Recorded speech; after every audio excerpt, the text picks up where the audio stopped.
Here's some quick, brief insight on tithes.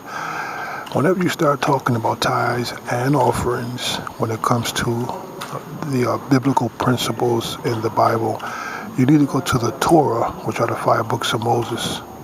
Read Deuteronomy 14, verse 22. Read it for yourself. And this is what it says, coming from the King James Version of the Hebrew Bible. Thou shalt truly tithe off the seed that the field bringeth forth year by year, and the place where the Lord thy God shall choose to place his name there. The tithe of thy corn, of thy wine, of thy oil, the firstlings of thy herbs and of thy flocks, so that thou mayest learn to fear the Lord thy God always. See, it was talking about food. Israel were to bring food, only the men, 3 times a year.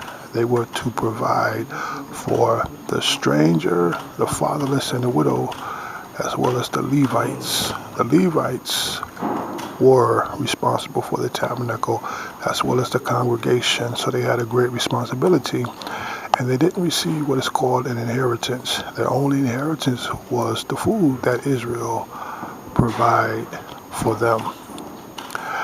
So you have to understand what went on during that time. When Israel was a nation, they were required to bring food to provide for the stranger, the fatherless, and the widows, as well as to take care of the Levites. And it was only done 3 times a year. They were to bring food from the earth, the land of Canaan. That's their inheritance. That's where the Most High chose to give the land to Abraham, Isaac, and Jacob, as well as to establish his name in a region in that land, which would be Jerusalem. That's where he required the men to travel 3 times a year to bring food to help for the stranger, the fatherless, and the widow. Okay, so I hope that this brief insight gives you a quick motivation and help you to want to learn more about tithes and offerings. Shalom, Israel.